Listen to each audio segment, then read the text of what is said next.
And we are live. We did it.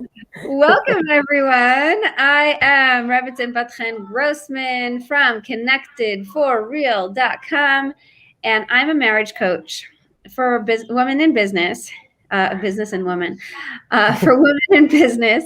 And what fascinates me is how real life affects your marriage. And that is business, and it could also be anything else. And that is why this show was created, because it gives me the opportunity to interview all of the amazing women. So far, we've only had one. But yeah, about what they do and how it affects marriage. So we really bring together both worlds. And Ayelet is an awesome doula, and her specialty is birth processing. So preparing for, and then also sort of just like digesting what happened and how it happened and how did I take it and all of my story around it. So Ayelet's going to introduce herself, but I sort of just like gave you a little hint. Preview. Yeah, it's preview. Hi, I'm Ayelet, and I do attend births as a doula and support families through their pregnancy and labor and delivery, childbirth. And I also have a workshop called Birthing Our Stories, where I help specifically women who have had a negative birth experience, who are dealing with like unprocessed or like leftover feelings, frustration, that, you know, that memories of their birth or triggers from their birth are still affecting them months or years later. They may have fears of getting pregnant again or doing that again from their previous birth experience. And the Birthing Our Stories workshop helps those women to close the chapter on their birth. It's still part of your story. It will always be, but through Birthing Our Stories, it can become a source of strength and growth, as opposed to this source of like trauma and pain, and sort of dislocated feeling that many women unfortunately are left with after birth. And I love that we're having this conversation in this medium, because something that has always been important to me and something that keeps coming up over and over is, what about the partner's role? Whether, you know, what about the husband's role, the father's role? Like there's this whole other aspect and perspective when you talk about when you remember that birth is something that's happening inside a couple most of the time, and how like really essential that aspect is, and how important addressing dad's, you know, perspective is. So I love that we're having this conversation. Yeah, it would be, I think it's, you know, one of the men was saying, you guys tell me when you come up with something like that for men, because women have like all these great networking and, you know, awesome events. And I think that this is something that is so true here too. Like, I wish there was a Birthing My Story for men, you know, like really to process and experience on, you know, like sort of just go through that process. The 100%. process. The processing process. 100%. And I do it, I do it with couples, like, you know, as a private session for couples. And I have done it, and what I've done also at the end, like in our closing session in the Birthing Our Stories workshop, is I'll actually coach women who feel that that's something that they want to do on how to have that conversation with their husband. So I do that. And I really think it's so important. In the birth environment, it's so important. So yeah, we'll touch on all of that stuff. Oh my gosh, yes. And you know, we had last week, we spoke about child loss and how each parent grieves differently. And I think it's just so interesting, like even in you know, when everything goes well and you have a baby and everything is, you know, as miraculous as it could be, And yet you still have different ways of reacting and different ways of expressing and different ways of digesting. Sometimes it's the postpartum woman and sometimes it's the postpartum men, which happens a lot, where men just go into this like, oh my gosh, I took this responsibility on myself and I don't know what to do with this thing. There's this like little thing looking at me, and it's, I'm supposed to suddenly be perfect dad, and they go through their own process. So just being aware of that is number one. Just allowing that to be and be like, okay with being different. Yeah. Okay with the transition, okay with the change. And for both partners, really, to recognize that this is a transition for both of you. And it can be something that brings obviously more connection. But when it doesn't, it's not something to be, when there are complications or, when, I do have women who, and they know it's not their partner's fault. Like they know that, but they'll say, I try hard not to resent him for not speaking up or, whatever. And so then I'll point out like, hey, this is where he was at, and during that whole thing, and raising that awareness allows them to have that and open that conversation and have that conversation. So absolutely. Yeah. It's essential. It's huge. It's huge. Yeah. And there's so much shame and so much guilt around, not connecting. Like you were saying, oh, it's such a beautiful thing. You connect through having a baby. And you're like, but I'm not connecting. There's like so much disconnect. And then they come to me and they're like, I can't do this anymore. 10 years later, and all this is done is XYZ and built on each other and baggage and, all of that stuff. And that's really important to just like, let it go. It's okay. You don't have to connect. Like you don't have to make this like, all Disney, yay, like we had a baby and now we're like madly in love. It takes so much out of you to go through this. Like, let's just put this out there. Having a baby is a huge thing. It's like so many parts to the story, from like just conceiving to actually being pregnant, to getting through the first trimester, to getting through the second trimester, to then getting through the third trimester. And then like the last 10 days feel like the whole year, and then you just, you finally go into birth and like, there's the labor and then there's transition and then there's the post and like, oh my gosh. And every single part of this has an entire story around it. Like when you talk to women who have, just had a baby, they can go on for a day just talking about every single part of that journey. And it's not a surprise. It's amazing that, we're even on the other side, like looking back, like, whew, wow, we did all of that. Yeah, 100%. Yeah, and just like, you were saying, let it go. You have permission. I am giving you permission to feel all of the feelings, the positive and the negative. We are, the uplifting, the excitement, the overwhelm, the exhaustion, and the wonderment, like all of it together. It's so, we're complex like beings, humans. We have the ability, the capability to handle more than two emotions, more than one emotion. I love, there's a quote that I love from the original Peter Pan by J.M. Barrie, where he talks about Tinkerbell, and that she's such a tiny being that she can only hold one emotion at a time.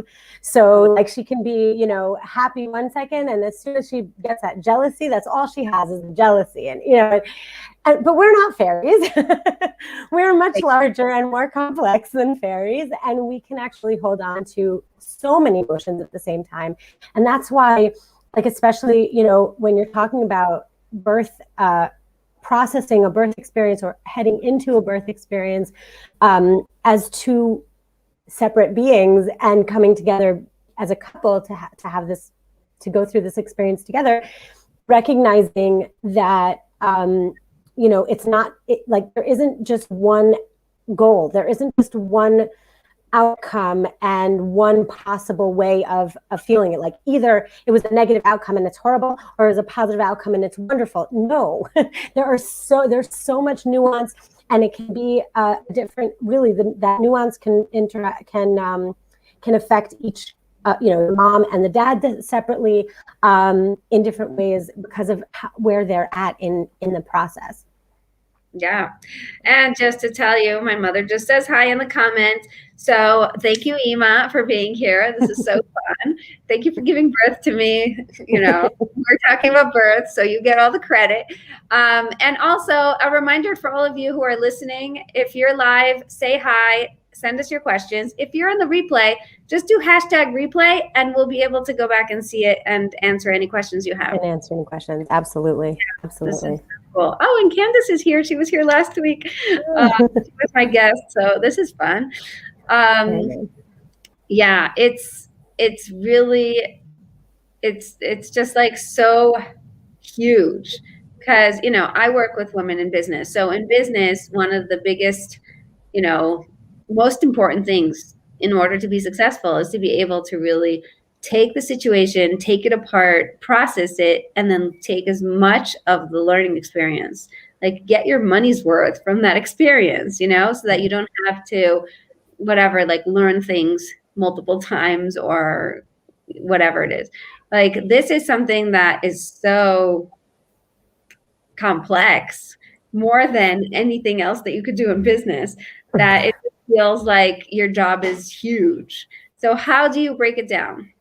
Okay.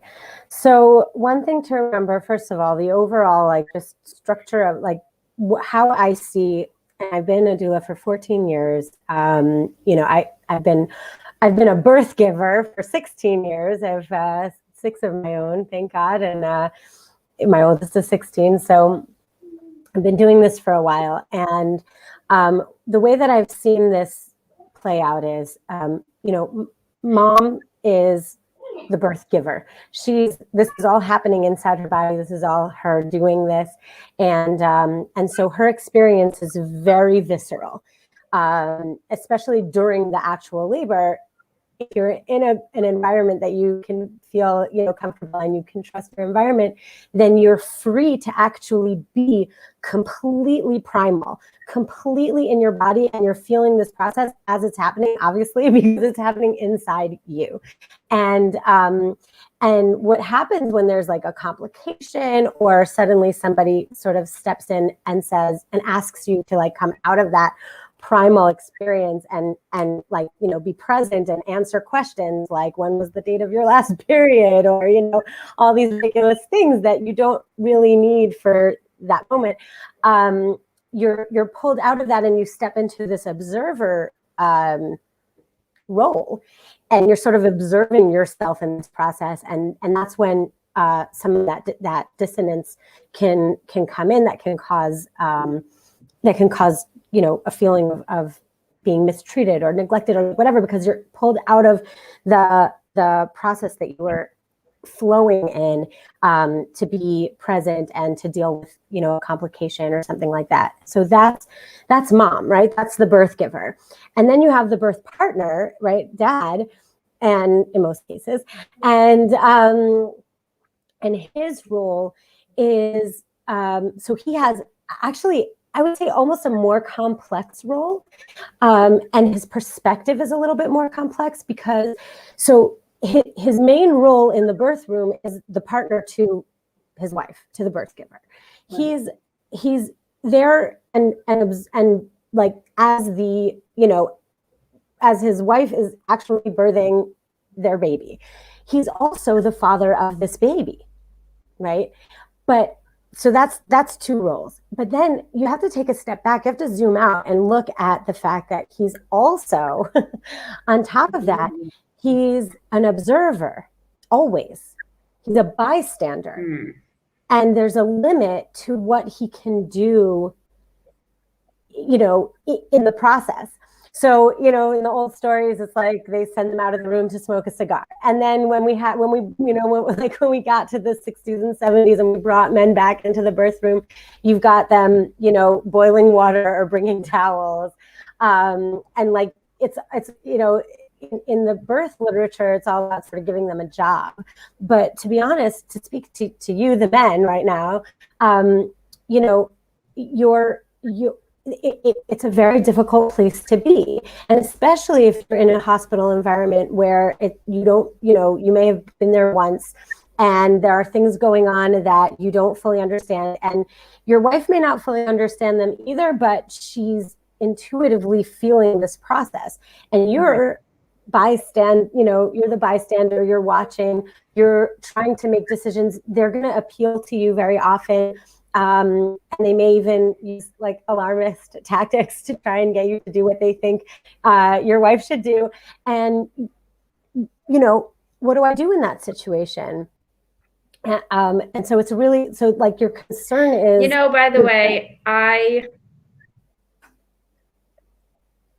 Yeah, no, that's all. That I could keep rambling. I think there's a delay with our internet, so apologies to everyone.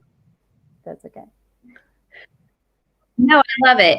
I want to tell you that I finally felt what the husband feels when a friend of mine asked me to come with her to a birth. And this was her first birth, and here I was, like, helping her out, whatever. I felt so helpless.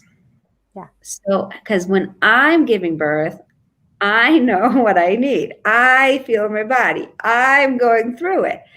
But when I was there for her, I was like, what do you need now? And she had no idea. And it just was like,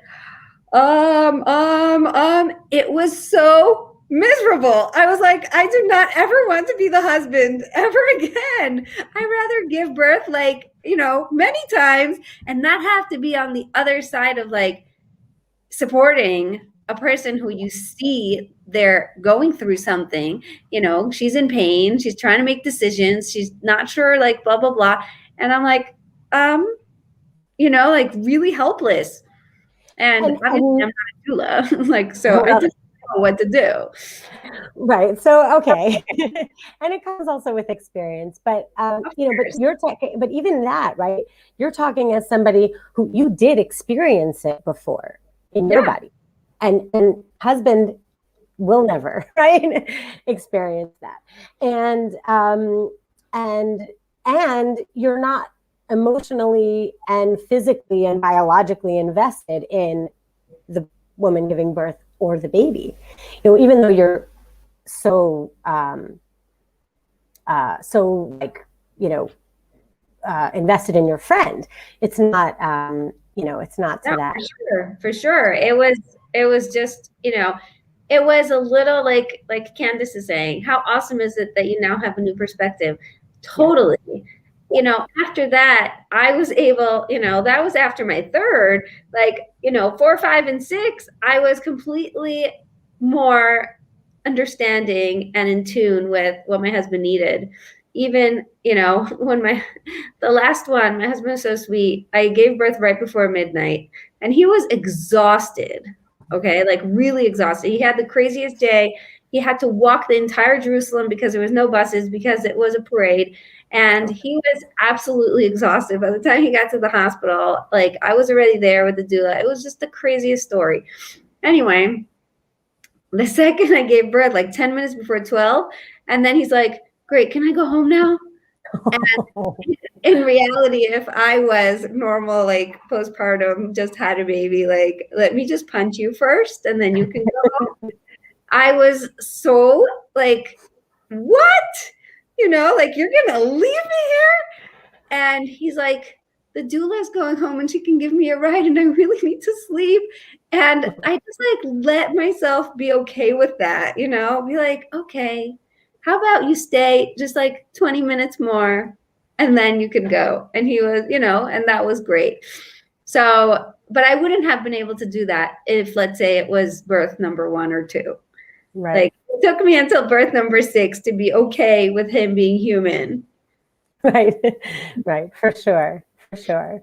Yeah. But, for me, in my role, finding ways to help first of all, to show that to the mom, this is what you can expect, and this is to be, be aware, but also helping dad to understand, like, to get involved and to understand, not to just have to give him jobs and like, oh, go get the water, go get the whatever, but really to help him to be able to step into a support role in an intuitive way, so that in a way that he can understand. So like I have all these different frameworks that I use to describe what mom's going through, so that he can relate to it, and not have fear around it.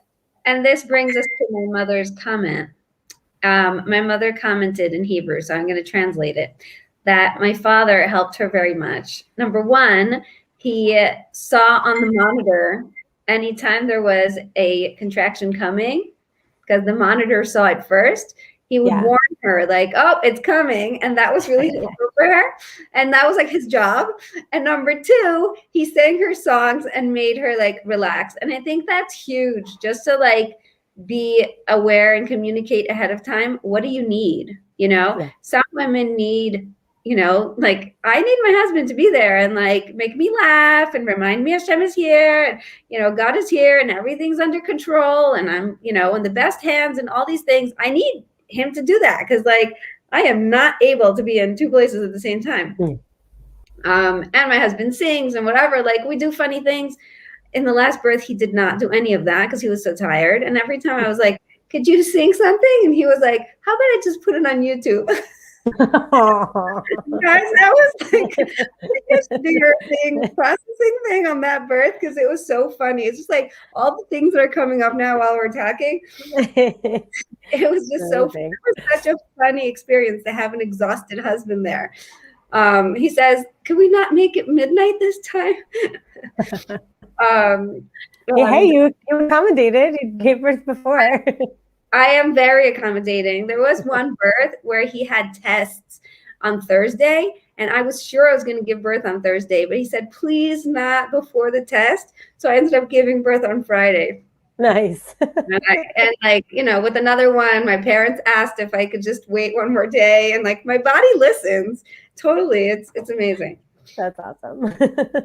Yeah. It isn't, I mean, we could talk about that too. Like that isn't so crazy. I mean, that's part of actually the root of why we even have to have this conversation about, how birth affects marriage, and how it's because we've been so like disconnected from the fact that this is actually happening, that it's not just something that's happening inside a mom, but you are actually doing it. You are doing birth. It's not, oh, your uterus is contracting. No, you are contracting, just the way that if you were to lift something or whatever, you are the one lifting it. You are the one birthing. And we're so disconnected from that, even the way that it's taught in medical school, and the way that we're taught it, if we're taught it, human reproduction or whatever, it's like, you don't get the whole picture. It's never talked about in that way, that this is you doing this. Right. So it's so much easier it's even easier. It's not easier, but it's like, there's this disconnect even for the birth giver to say like, oh, what am I feeling? And, but really it's happening inside of you. So if just like, I mean, it's not the same, but like when you have to go to the bathroom and you're driving home and you've got like a 20-minute ride and you can make it to the bathroom and you can like hold it in. It's the same thing, because it is a physiological process and it is happening inside of you. And if you were to say, oh, my husband has tests on Thursday and I'm getting, I'm feeling this, but like, hey baby, we're just going to wait till Friday. Okay. So, yeah. And it's really fun. I'm going through the comments. And so first of all, Sarah Seymour is here and she says, hi. And there is Sarah Greenfield also says, my aunt. Hello. Yes. And Ari Bacon. There's all these Sarah. Yeah. Hi. Aw. Thanks for tuning in. Yes. So we have a question here. Who is easier, a first-time mom or an experienced mom? What does that mean? Yeah, in what way? What Easier for the Candace? doula? Easier to what do you mean? I wonder. Um, Nicole says, I love it so much. Yes, Nicole, it's so good to see you. I love her. Um, Candace, we're waiting for an answer from you. What do you Well, mean? Give us more info. Oh, easier to deal with. in a marriage, as a I think as a doula. as a I think doula, as a doula. um, like the myth is that first births are harder, and first time parents are more difficult, but I don't find that to be true. Um, I really think it's so individual. I've had, you know, I've had super smooth.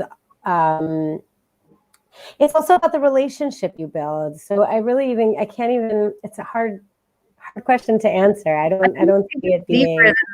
I think it's even deeper than that. It's the relationship a woman has with her own body. And Oh yeah, sometimes you have women who had 4 babies and they are so disconnected. They're still in that place of like, I'm walking into the hospital as soon as I can, getting my epidural, getting them to do what they need to do, not interested in feeling anything or knowing anything. Like, and it's totally fine and, the best for you. But like, that's one way of doing it. And then you have these like girls who are, they could be first time moms, first time experiencing anything, but they're so in tune and they meditate or they feel their body and they're like, oh my gosh, I feel something coming, and it gives a different vibe. So I think it really is so unique to every person. well, also, I mean, I think like you don't even have to necessarily go, like it doesn't have to necessarily be meditating. I'll tell you what I found is it really depends more on, actually, this is the answer to your question, Candace. It depends more on the birth culture you grew up in. And that's something that I always discuss. I discuss it with my doula clients, men and women. I want to hear it from both of them. What did you know about birth before this pregnancy, or before your first pregnancy? And I do that in my Birthing Our Stories workshop as well. Like that's something that's going to frame your experience of birth. I mean, so my mom and dad are watching. So I will say that the birth culture that I grew up in was knowing that a woman is powerful, that ultimately it's her doing the work. This is something that I learned from my mom. I heard my birth story and my siblings' birth stories over and over, and my knowledge of birth, which I didn't know the mechanics of it, and I didn't know, what it was going to really feel like, but I knew that it was something I was capable of doing, and I knew that ultimately I'm the one doing it, and not the hospital, and not the doctors, and not anybody else, and I think that had the most to do with my own birth and my own birthing journey over the course of the past 16 years. And I think it has to do with the way that I help to guide couples too. And in the preparing for birth and in the aftermath, in terms of like understanding what the terrain is when they approach birth. And then we can talk about like, okay, what's your inherited trauma, right? What's the preconceived notions that you have, and that has much more to do with how a woman and how a couple are going to approach birth, how they're going to handle it, how they're going to come through it. Then pretty much that's probably the foundation of what happens next. Right. And don't forget a first time mom, she's going with all these preconceived notions, but an experienced mom has already experienced. And sometimes that experience is also framing her coming birth or her, experienced birth, like the, number, whatever it is. It's like a lot of baggage that you were talking about. If it wasn't processed, if it wasn't something that she really sat down and was able to digest, it's going to affect the next birth and the next process as well. Yeah. So it's another thing to take into consideration when you're asking like which one is easier to handle. Sometimes you have to, deal with very early, like very recent things, not so much from your childhood or from the stories you've heard. And that's very, very important point. And I just actually, I'm just finishing up a group where we just heard all their stories, a workshop group, and we meet Monday nights. And so last night, I said this, the response to trauma is very often to run in the opposite direction, to make all the opposite decisions. And that's not going to bring healing. I see this so often, and I always say, like, don't think that your next birth is going to heal your previous birth unless you're doing some processing in between. And because it so often it doesn't happen that way, and they don't, and they come out of it saying like, what, I did everything differently, or I made different choices this time. Why did I come out of it like this? And it's because the trauma is still there. The triggers are still there. And you were making those decisions from a place of fear and a place of a pain, as opposed to from a place of power and of knowledge and support, where you can actually have that powerful, healthy birth experience no matter what happens. So that's such an essential point. That where you're coming from. Yeah. Oh, totally. I'm telling you, like, whew, it's one of the most, and last week Candace told everyone I'm pregnant. That was like the first time. So you guys can see it now because I actually get to like show off. Look. Nice bump. I don't know if you could see it that way. I can't bump into the wall so much, but somebody last week is like, hey, I heard Candace say you're pregnant. So thank you, Candace. Oh, there you are. Go lie down. Go put on your pajamas. Love it. Yeah. Life. It's all good, Candace. It's all good. I was going to announce it next week at the retreat anyway. So you weren't, it wasn't a big deal. Next week, there is a retreat, April 26th. Let me give you all the link. You all have to sign up. The Marriage Breakthrough Retreat is a 7-day retreat with a break in the middle for Sabbath. It is epic. I am not just saying that. I just ran the Marriage Breakthrough Retreat in February, and 150 people there were like, you got to do this again. So I'm doing it again before I have the baby. And I invite you all to sign up and to enjoy it because it's completely free. And it really is like, it's my gift to the world. Today I got a friend who asked, I'm sorry to ask a silly question, but like, why is it free?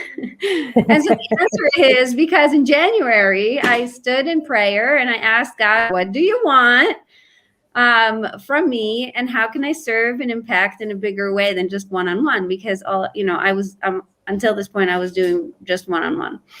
And this was the answer. It was like, serve in a big way and don't just give a taste, give the full thing and actually bring God's presence into people's homes and help them. So I am doing that in a big way. And I would love it if you guys can sign up, if you can tell all of your friends. It is specifically for women who are married and purpose-driven. So in business or working or doing something that they are, really passionate about. So that is my spiel about the retreat. Make sure you sign up, ConnectedForReal.com/retreat. Okay. That was just a, beautiful shameless plug. Yeah, of course. A worthwhile plug. Yes, Candace already told you I was pregnant, so might as well let you know. Yeah, so it's very cool. I'm very excited about this retreat. It makes me happy. I heard good things about it, by the way. Yes, thank God. Yeah, from people who did the last one, yeah. Well, now you have to come to this one. I'm putting you on the spot live so that you right. don't have a way out. I'm practicing essentialism. I have to choose the things that are the most, my highest point of contribution. Yeah. So thank God. Today's I can't commit to 7 days. I said, don't, just commit to day 1. Just show up on Monday and take whatever you want out of it. And then if you like it, fine. If you don't like it, no, fine. I don't care. No skin off I'm still doing it. Right. So, awesome. And there's recordings and whatever. Yeah, it's pretty cool. And I did buy you. Oh, thank you. I got a sticker. Oh, that's nice. Lovely. Apple sticker. He's eating the apple and I get the sticker. Okay, so back to you. What does anybody have any other questions or anything, specific about, I could talk about, I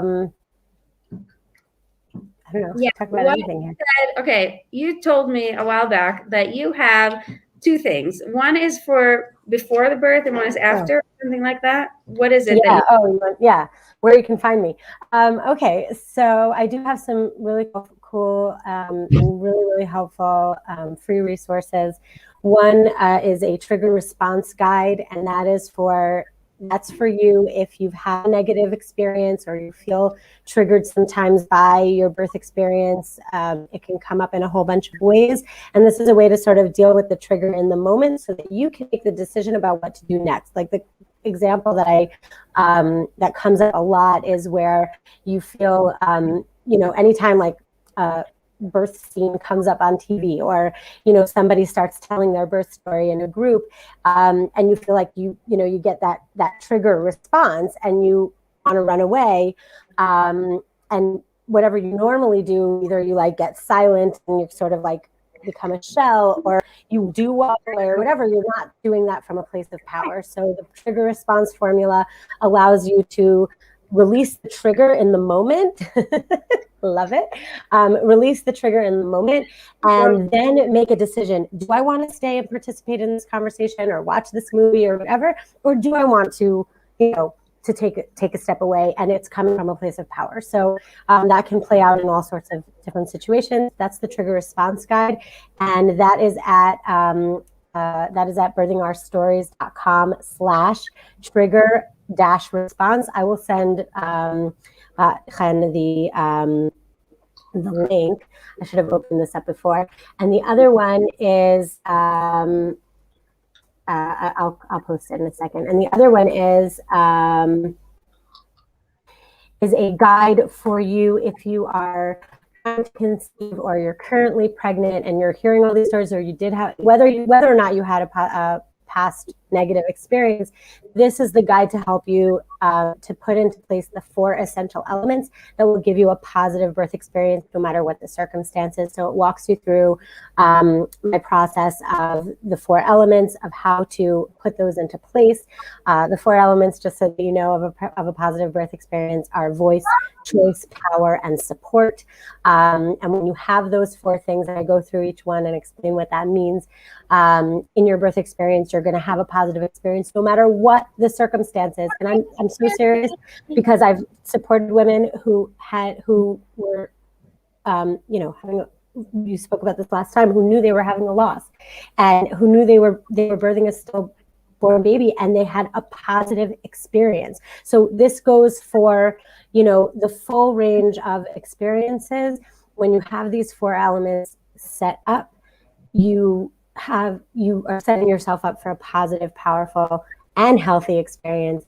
And what you'll see as you go through it, if you have a negative experience in the past, you'll start to see where that played out in that negative experience. And then, of course, you could come and do a workshop with me if you'd like. So let me give you those links real quick.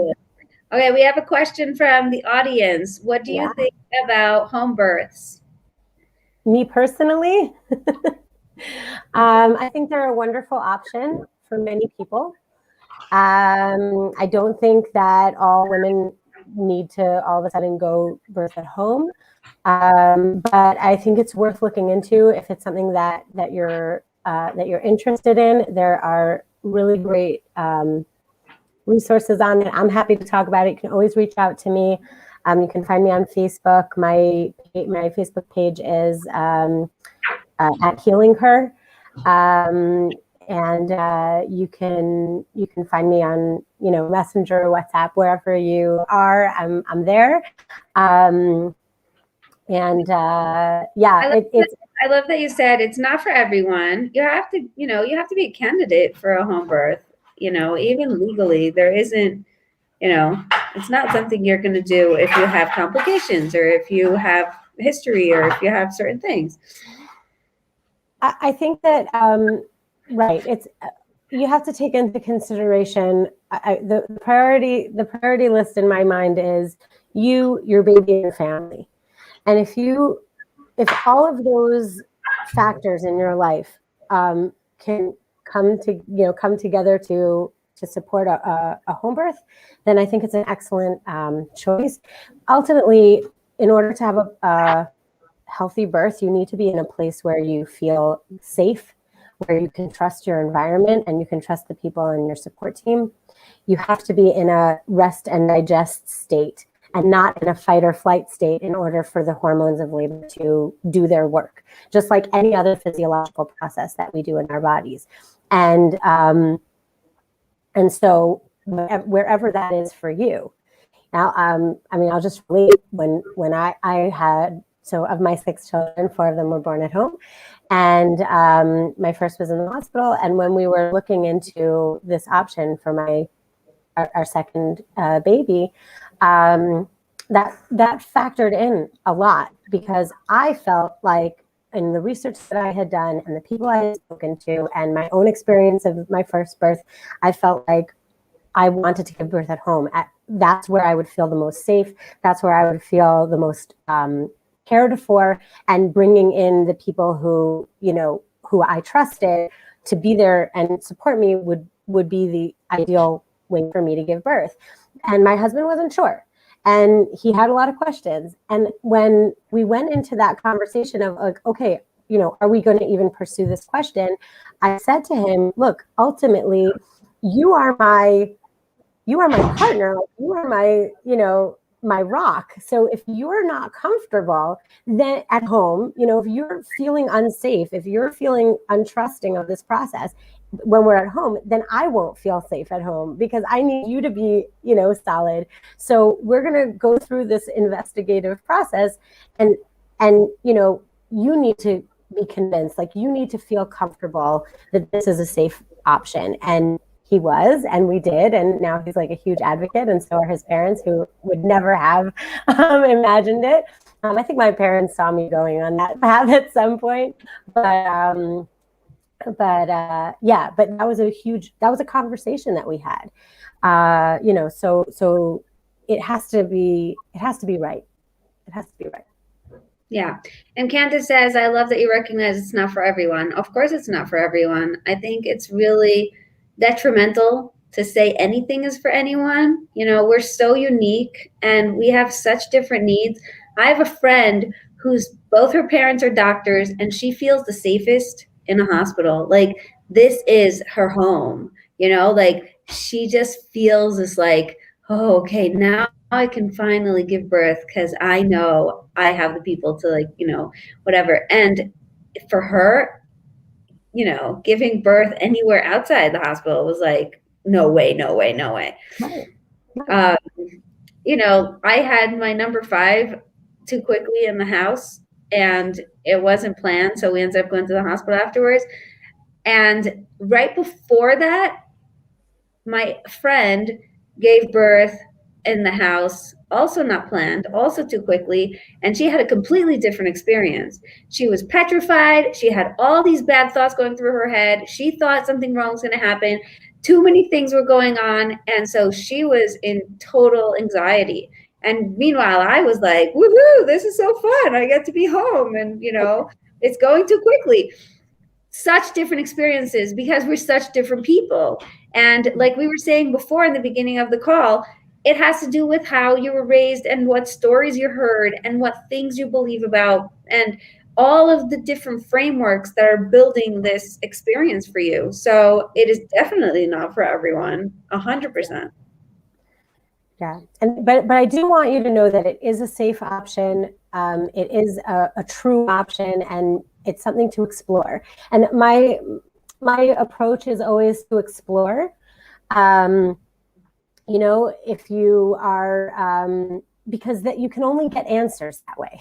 Like, you know, if you say like, oh, home birth sounds nice, but it's not for me, and you never ask yourself the questions about it and you never explore it, then you'll never know. And just because you're exploring something doesn't mean you're not going to come to the conclusion that, oh, this actually is not for me.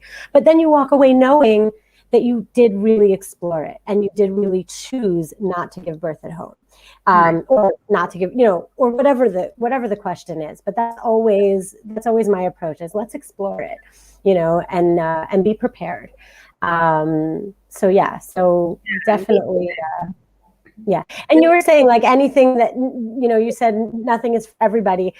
Anytime that I hear an absolutism in any direction, I'm going to back away, you know, where from either direction, like, you know, it's safe for everybody to be induced at 39 weeks. Let's explore that, right? Or, you should, you know, if a baby has one formula bottle, then they're never going to be able to breastfeed. Like, let's step back from that for a minute, you know. So either side that you come from, it's all like all these beliefs. I remember, you know, when I was taking my first ever class, preparing for birth, the lady said to us, you know, and here I was paying a lot of money to be told like how to breathe and how to think and how to whatever. All she said was, this is the best, you know, the best class I'm ever going to give you. Walk in and ask for the epidural.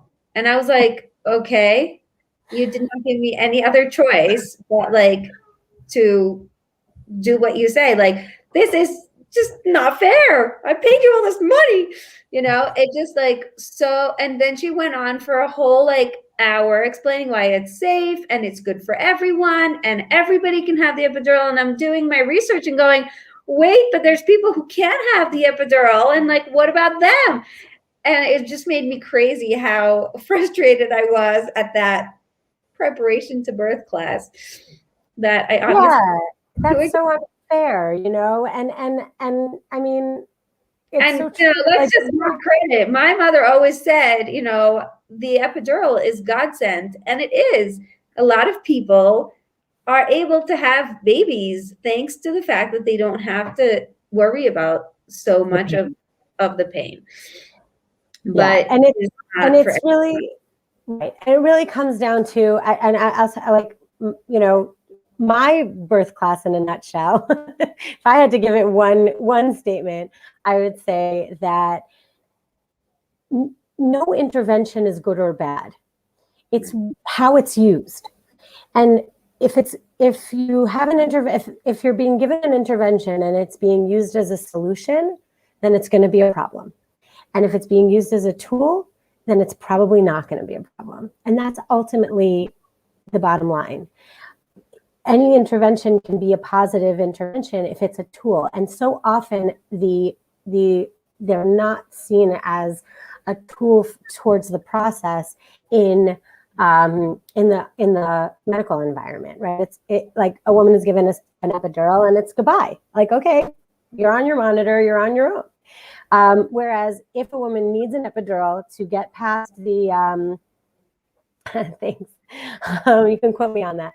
You know, you can have that for the pain, right? If there's so many situations where that does become the best option for the pain, and then there's so much more that we can do to support your process, your birthing, which is something that you are still doing, even though now the pain is much less or is gone. So, you know, we talk about like the hormone interaction, and and this is like, this is preparation, right? Like we talk about all the different hormones, and endorphins are the body's natural response to pain. That's what happens when, in response to the intense contractions, your body starts to increase endorphins. But it won't increase endorphins in certain environments, right? If you have a lot of cortisol and adrenaline, then you're not going to have enough endorphin to take away the pain. So you might take an epidural, which will replace the endorphins. Now your body's stopping to produce endorphins. But guess what? We can do something about that. We can give mom a massage, right? We can sing to her. We can, increase her endorphin response, even though the epidural is there, and then you're not interfering with the birth process. I love that. For everything. I love that. I think you were talking about what you grew up on, and it brought me back to just like, when you have those things. I grew up with my birth story being, my mother giving birth to me, being like, I had to, have contractions for 24 hours or something until you finally came out. And I had this like such a strong belief that it's, if this is how it is and this is how it is, like it's probably going to happen to me, that's going to be super long. And my first birth was 8 hours. Like it blew my mind how different it went from my mother's birth. And so this is something I tell all of my, people, whoever is there, 22 hours. Sorry, I got the story wrong. 22 hours. Thank you, Ima, for being here. She's here to make sure that I say the stories right. 22 hours, but like, you know what? It was not the same. And sometimes the biggest reminder that I need and everyone else needs is not only are you not going to have the same story as your mother, every birth is different. So if you had 8 kids, each pregnancy is going to be different. And your number 9 is going to be different than all the other ones because you're a different body and a different baby and a different situation. Everything just sort of, my mother says it's because I'm smarter. No, it's not. I don't think it has anything to do with how smart you are. I think it probably has most to do with the environment that you were in. I mean, I would love to hear the story of your first birth, but I could probably point out, how your internal environment and your external environment supported a quick process. And I always tell first-time moms too, like, there's this, like I said before, there's this myth of the long first birth, or it's not the amount of time that it takes that is, connected to being the first time. It's that it's the first time your body's doing it. So there are a lot of steps, there are a lot of processes, but each one can go very quickly, and they can happen, in concert if you're in a situation where you can allow that to happen. Right. Yes, I agree. I love it. If you get out of your own way and let your body do its thing, this is like a huge thing. Get out of your own way. Huge lesson in life. 100%. Yeah, I actually, I was just featured on the Boss Mom Facebook group. I don't know if you're familiar with Dana Moss stuff, but she's really cool. So I actually told a lot of my birth stories in there. So I was looking for if I could find the link for that. Yeah, I'll see if I can find it. But cool. I think we should give my mother homework to sit down and process the birth. Hey, definitely. Yeah, it's like you say it over and over again, and you don't always have the right direction of how to then just sort of reframe it, or whatever. Yeah. So that's really cool. Yeah. And I think, as we're talking about me, because, it's my show, my number 2 ended up being the exact beginning as number 1, with all the things that I would have done differently. So it was really interesting. Like, I felt like God was making it the same like beginning, so that I can feel the differences with different choices that I made. Wow. My mother does not have a trauma. I was not meaning that she has one. What I said was that she started telling us her story. So I said, I already had her live, so we can't bring her on again so soon. But yeah, it's just fun to like put it all in a, encapsulate a story. Like you were saying, just create something that is written down and sort of like has all of the memories in it. It feels like, Yeah, and I do. There's a program called Own Your Story that I created, which is just a on your own, a birth story writing process, and that's just something just for your own sake. Sure, it is definitely geared towards women who are still processing a negative experience. There is that aspect, but it's not exclusive to that at all. It's if you haven't written it down or it's just something that is, that you'd like to preserve in a positive way. The Own Your Story program could be a really great option. So yeah. yes. And I'll put a link in the I also want to talk about, my mother said, I don't have a trauma. That's fine. That's cool. And I also want to say that it's okay. Oh, come on. Whoosh, I just spilled something. It's okay for, like there is no shame around having a trauma from a birth because it is so normal and natural. Something that happens, so easily. Like it's such a easy thing to have a trauma from that you definitely don't have to hide behind it or feel bad about it. I'm going to post your link to the Facebook group. That's the Boss Mom Spotlight Yeah. link, and so there's a little bit about and also my own like how I was born, which I think shaped my my experience as well. Love it. All right. We're almost on the hour. Yes, we're doing great. Ooh, wow. Yeshaya was wearing pajamas, which is wonderful. It took us all hour to finally, success. But such a cutie. Any of you have any questions, anything to process, anything to just like talk through, anything, you could talk to Ayelet about it because she is really the expert. You can talk to me if you want to discuss it. I also am super happy to help you. And especially if it has to do with your husband and how he's taking it differently, definitely talk to me. Wait. No, that's it. Make sure. This is great. You guys all know it. This is life. This is real life. Right? Yeah.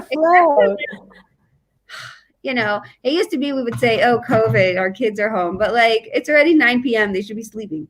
Whatever. I stuck my kids on chili, so that's why they're quiet. Thank God. I had a guest who called them. What did she call them? What did Becky call her kids? Monster blessings. It was so cute. I call them my ravenous horde. And okay, that's it. I think we're all good. Yeah. Do you want to tell anybody something really practical that they can take with them on their journey? Something really practical. Trust your intuition. If you don't trust it now, then that is the one thing that you need to work on right now is figuring out how to get back in touch with your intuition. It is your best guide. It is so precise. It is like our intuition is the broadest understanding of our subconscious, and still down into feelings, and trust it. And like I said, if you don't trust it, that's the thing to work on, and I'm happy to work on that with you. So that's amazing. Woo. It is so true. It is so true. Quiet the noise and just trust your intuition. I love it. Thank you so much, Ayelet. It was such a pleasure. This is so much fun. Next week, great. we are not having a live show because we have the retreat. So if you are going to be missing me, make sure to sign up for the retreat and come to any of the days. You are welcome to really enjoy it. Here's the link again for all of you who missed it. ConnectedForReal.com/retreat. And make sure to check all of the comments below for Ayelet's things. Super awesome. Definitely worthwhile to. I'm going to go and check out the one about preparing after, for your birth. Yeah. And I'm super excited. Awesome. And thank you everyone for commenting and asking questions. It was such a pleasure. We will see you after the retreat back here with the show. And thank you again.